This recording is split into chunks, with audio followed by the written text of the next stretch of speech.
Bismillah. Assalamualaikum warahmatullahi wabarakatuh. Alhamdulillah hamdan katsiran thayyiban mubarakan fi kama yuhibbu rabbuna wa yarda. Wa asyhadu an la ilaha illallah wahdahu la syarikalah wa asyhadu anna Muhammadan abduhu wa rasuluh. Allahumma shalli wa sallim wa barik ala nabiyyina Muhammad wa ala alihi wa ashabihi wa man tabi'ahum bi ihsanin ila yaumiddin. Allah Ta'ala fi kitabihil karim, ya ayyuhalladzina amanu taqullaha haqqa tuqatih wa la tamutunna illa wa antum muslimun. Amma ba'd. Saudara-saudariku, sahabat-sahabatku kaum muslimin yang dimuliakan Allah Subhanahu wa taala. Alhamdulillah, segala puji dan syukur kita haturkan kepada Allah Subhanahu wa taala atas segala nikmat yang telah Allah berikan kepada kita. Wa ma bikum min ni'mah fa minallah. Nikmat apa saja yang kita rasakan, yang kita kecap, yang kita dapati, maka semua itu adalah dari Allah Subhanahu wa taala. La in syakartum la azidannakum wa la in kafartum inna azabi lasyadid. Maka kewajiban kita adalah untuk selalu bersyukur kepada Allah Subhanahu wa taala atas nikmat-nikmat yang Allah berikan kepada kita. Karena Allah memberikan janjinya kepada kita bahwa kalau kita bersyukur kepada Allah Subhanahu wa taala, maka akan ditambahkan nikmat-nikmat itu kepada kita. Dan kalau kita kufur, mengingkari nikmat-nikmat Allah Subhanahu wa taala, maka kita akan terancam dengan azab Allah yang begitu pedih. Wal'iyadzubillah.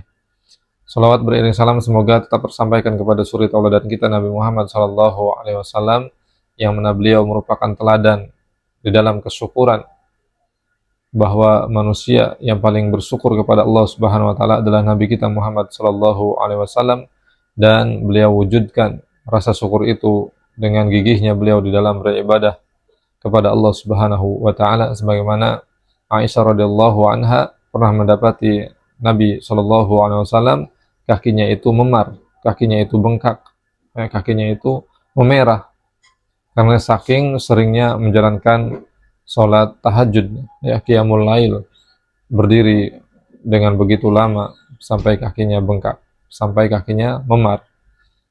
Dan Aisyah radhiyallahu anha kemudian berkata kepada Nabi SAW, ya Rasulullah, kenapa engkau membebani diri seperti itu? Bukankah engkau sudah dijanjikan surga oleh Allah Subhanahu wa taala dan dosa-dosamu telah diampuni oleh Allah Subhanahu wa taala, baik yang lalu maupun yang akan datang? Kemudian kata Nabi SAW, afala akunu abdan syakura, tidakkah boleh jikalau aku menjadi hamba Allah yang pandai bersyukur? Jadi bentuk syukur yang sejati adalah diwujudkan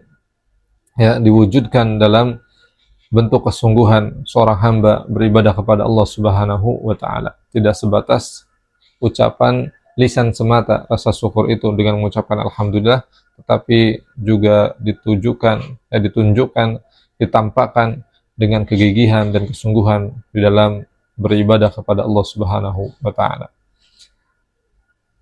Saudara-saudariku, sahabat-sahabatku kaum muslimin yang dimuliakan Allah Subhanahu wa taala, insyaallah pada kesempatan yang mulia ini kita akan melanjutkan membacakan kitab Muqarrar Tauhid karya Syekh Dr. Abdul Aziz Ibn Muhammad Alu Abdul Latif. Mudah-mudahan Allah Subhanahu wa taala memberikan pahala dan ganjaran yang besar bagi beliau atas karyanya ini. Sebelumnya telah kita sampaikan tentang 3 macam tauhid. Kemudian ada pembahasan berikutnya, yaitu sifatu al-faizin, sifat-sifat orang-orang yang sukses, orang-orang yang beruntung. Siapa mereka? Qala al-mu'allif rahimahullah ta'ala, sifatu al-faizin, sifat-sifat orang-orang yang sukses atau orang-orang yang berhasil. Qala Allah ta'ala, Allah Subhanahu wa taala berfirman, wal 'asr innal insana lafi khusr illa alladziina amanu wa 'amilus shalihati wa tawassaw bil haqqi wa tawassaw bis sabr. Surat Al-'Asr ayat 1 sampai 3. Allah Subhanahu wa taala berfirman, wal 'asr, demi masa, demi waktu. Sesungguhnya manusia itu benar-benar berada dalam kerugian, kecuali mereka orang-orang yang beriman dan beramal soleh dan saling berwasiat, memberi nasihat dengan kebenaran, dan saling berwasiat memberi nasihat dengan kesabaran.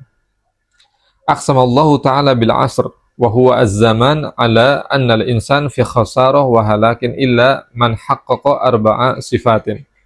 Allah Subhanahu wa taala bersumpah dengan al-asr, ya, dengan waktu, dengan masa.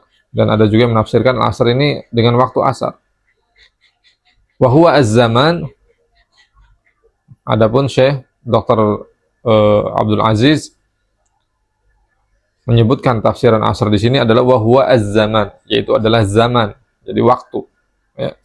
Ala anal insan, bahwa manusia semuanya fi khasaratin wa halakin, itu berada di dalam kerugian dan berada di jurang kebinasaan.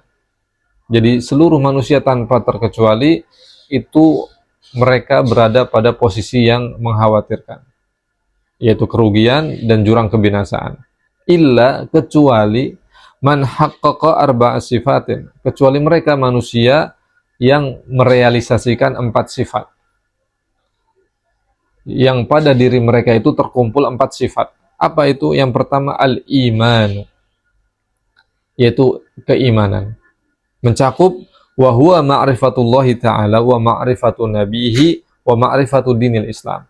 Nah, keimanan ini mencakup pengenalan seseorang kepada Allah Subhanahu wa taala sebagai Rabb-nya, pengenalan seseorang kepada Nabi Muhammad sallallahu alaihi wasallam sebagai suri tauladannya, sebagai contoh dan idolanya. Wa ma'rifatu dinil Islam, dan juga mengenal agama Islam sebagai pedoman hidupnya. Kemudian yang kedua al-amal as-salih, dan seseorang tidak hanya beriman saja, ya, tidak cukup berhenti pada keimanan saja, tetapi harus ada al-amal as-salih. Iman itu membuahkan amal soleh. Mislu as-salah, waz-zakah, was-siyam, was-sidq, wa birrul walidain. Seperti mengerjakan sholat, ya, zakat, puasa, dan ibadah-ibadah yang lainnya. Dan juga, ya, berakhlak dengan akhlak kejujuran, amanah, dan akhlak-akhlak yang lainnya yang terpuji. Dan wabirul walidain, dan juga berbakti kepada kedua orang tua, ya, manusia yang paling utama untuk kita gembirakan hatinya. Kita berikan hak kepada orang tua, ya, untuk dihormati, untuk kita berbakti kepada mereka, dan juga kepada keluarga kita, dan seterusnya. Nah, ini semua adalah amal soleh, buah daripada keimanan seseorang. Ketika seseorang betul-betul pengenalan kepada Allah Subhanahu wa taala, ya, dengan pengenalan yang baik, yang bagus, kemudian pengenalan kepada Nabi Muhammad SAW yang baik, yang bagus, kemudian pengenalan kepada agama Islam, maka pengenalan ini akan membuahkan amal soleh. Dia akan rajin di dalam beribadah, perintah-perintah Allah Subhanahu wa taala dilaksanakan, sunnah-sunnah Nabi SAW diikuti, ya, pedoman Islam, aturan Islam dipatuhi, ya, diterapkan dalam kehidupannya. Jadi membuahkan amal soleh, keimanan yang benar itu. Kemudian yang ketiga at-tawasi bil haqq, wa huwa ad-da'wa ilal iman wal amal as-shalih wa targhib fi dzalik. Nah, ketika seseorang dia sudah memiliki, ya, keimanan, dan kemudian iman itu membuahkan amal soleh pada dirinya, jadi dia sudah mengumpulkan dua hal ini, dua sifat ini, iman dan amal soleh, maka yang berikutnya adalah berdakwah.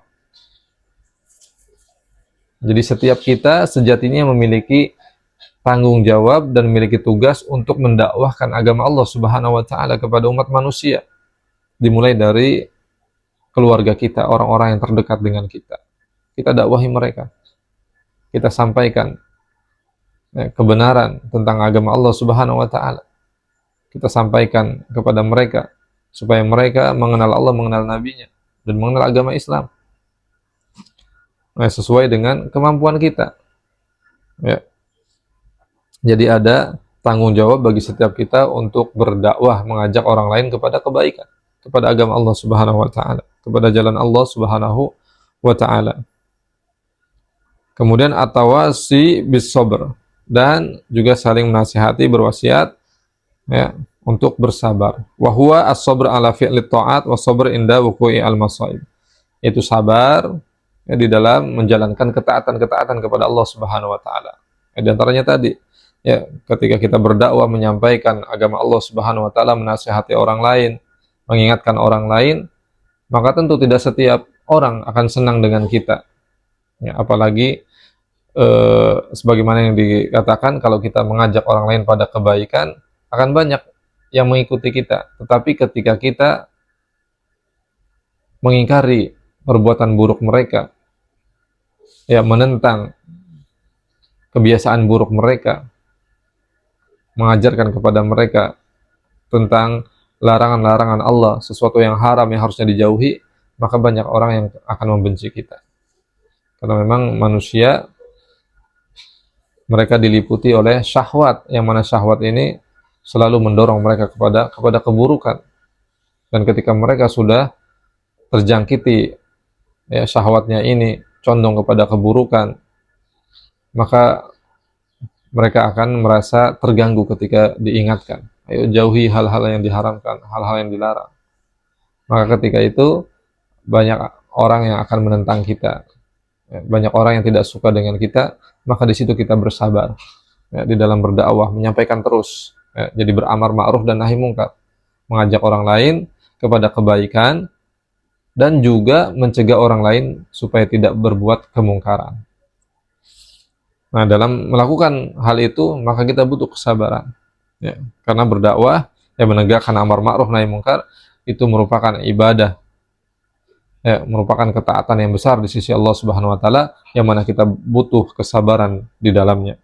Dan juga sabar inda wuqu'i al-masaib, yaitu ketika terdapat atau kita tertimpa musibah, maka kita bersabar kepada Allah Subhanahu wa taala.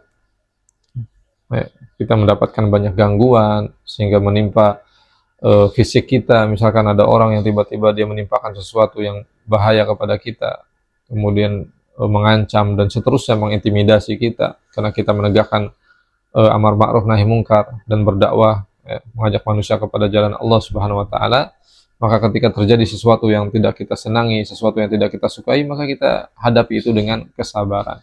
Ya, sebagaimana Nabi Shallallahu alaihi wasallam ketika berdakwah, ya, beliau mengalami banyak gangguan, bahkan mengalami intimidasi dan seterusnya, bahkan pernah diboikot, ya, sehingga Nabi Shallallahu alaihi wasallam dan keluarganya mengalami kelaparan yang hebat, yang dahsyat.